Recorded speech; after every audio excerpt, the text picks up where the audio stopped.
नमस्कार दोस्तों, कैसे हैं आप सब। आई होप आप लोग बढ़िया होंगे। और हम सब आज पढ़ेंगे मानव श्वसन तंत्र। क्या पढ़ेंगे?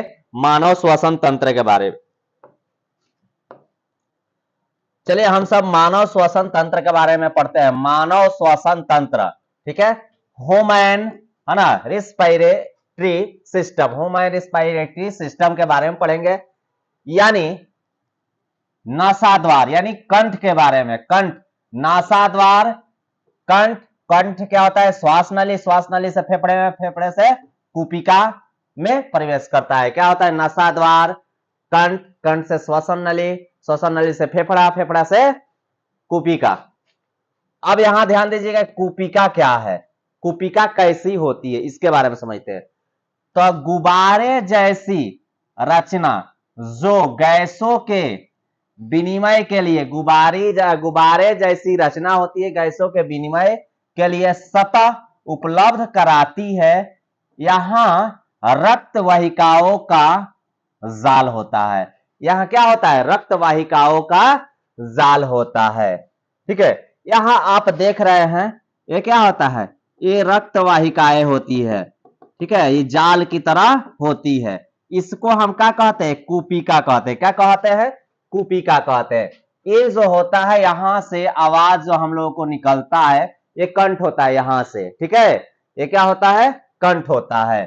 श्वास नली, इसमें उपस्थित वलय, है ना, होते हैं जो यह सुनिश्चित करते हैं कि वायु मार्ग, है ना, निपतित न हो। वायु मार्ग क्या हो? निपतित न हो।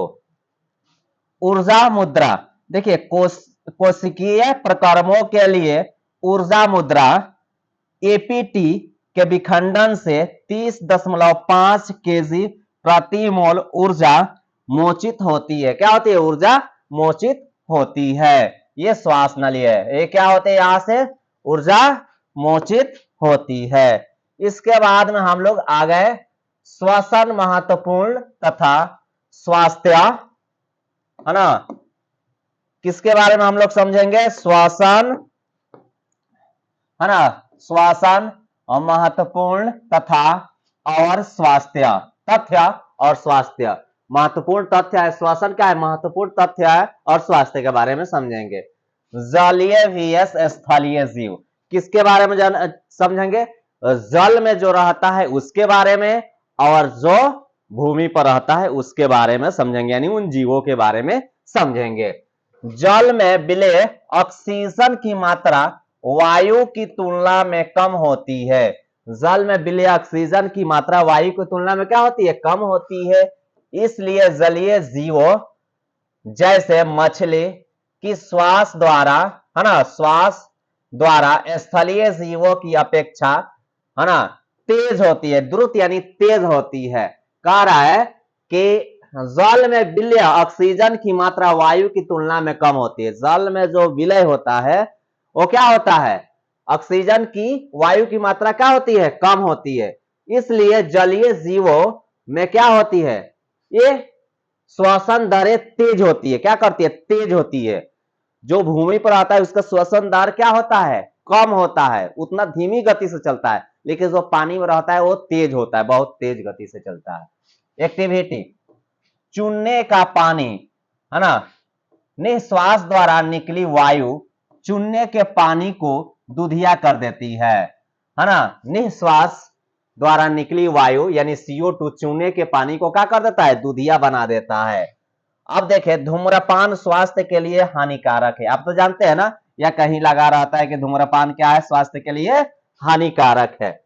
फेफड़ों का कैंसर दुनिया में मौत के सामान्य कारणों में से एक है। फेफड़ा का कैंसर क्या है? मुख्य कारण एक आपको धूम्रपान माना जाता है। धूम्रपान श्वास नली में स्थित सीलिया यानी बालों जैसी संरचना को नष्ट कर देता है, जिससे रोगाणु और धुआं फेफड़े में प्रवेश कर जाते हैं। क्या करता है? धूम्रपान जो होता है, जो रचना होती है, महीन महीन रचना होती है, उसको नष्ट कर देता है, जिससे डायरेक्ट जो धुआं होता है वो फेफड़ा में प्रवेश कर जाता है। ठीक है। इसके बाद हम समझेंगे मानव वहन, हमारा पंप हृदय, है ना।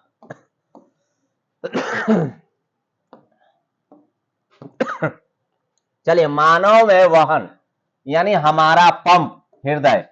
आप जानते हैं कि सबका एक ना एक पंप होता है, जो क्या होता है, आगे बढ़ाता है, ब्लड को सर्कुलेट करता है, चारों तरफ भेजता है, वो है आपका क्या है, हृदय।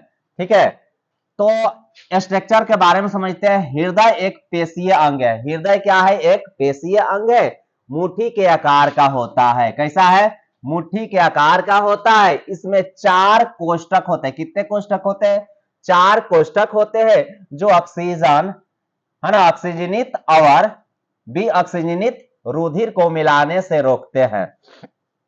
4 को कोष्ठक होता है, एक जो ऑक्सीजन में होता है वो बिना ऑक्सीजन वाला दोनों को मिलाने से क्या करता है, रोकता है। प्रोसेस क्या है ना, वाया अलिंद यानी फुसफुस से ऑक्सीजन प्रचुर रुधिर प्राप्त करता है। फुसफुस से ऑक्सीजन होता है, प्रचुर मात्रा में रुधिर प्राप्त करता है।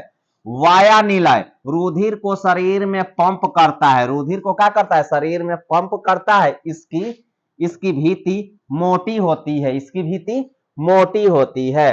तीसरा क्या है, दाया अलिंद शरीर से भी ऑक्सीजनित रुधिर प्राप्त करता है। क्या करता है, भी ऑक्सीजनित रुधिर प्राप्त करता है। दाया निलय रुधिर को फेफड़ों में पंप करता है। क्या करता है, फेफड़ों में पंप करता है। ठीक है, आप लोगों ने ये सारे चीज समझा। उसके बाद में हम लोग नेक्स्ट बढ़ते हैं। नेक्स्ट चीजों में रुधिर वाहिकाओं के बारे में समझते हैं। ठीक है, और इस पॉइंट को हम लोग समझेंगे, रुधिर वाहिकाओं को। और नेक्स्ट जो टॉपिक है या जो भी इसका मटेरियल है, हम नेक्स्ट वीडियो में पढ़ेंगे। ठीक है, रुधिर वाहिकाएं, धमनी है ना, धमनी क्या है, रुधिर को हृदय से अंगों तक ले जाती है। रुधिर को हृदय से अंगों तक ले जाती है। ठीक है, भीति मोटी तथा लचीली होती है, क्योंकि रुधिर है ना उच्च दाब में होता है। अब सीरा के बारे में, भेन के बाद में, रुधिर को अंगों से हृदय तक ले जाती है। यानी सीरा जो भेन जो होती है, नस क्या करती है, रुधिर को अंगों तक, कोई मान कर चलिए कि हमको जो पंप यहां से कर रहा है, यहां तक आपको क्या है, ब्लड को पहुंचाना है, तो कौन पहुंचाएगा, यही पहुंचाएगा। ठीक है, आप हम लोग इसको वीडियो को यहीं पर हम लोग रुकेंगे, क्लास को रुकेंगे। मिलते हैं एक नए वीडियो के साथ, तब तक ले जाएंगे।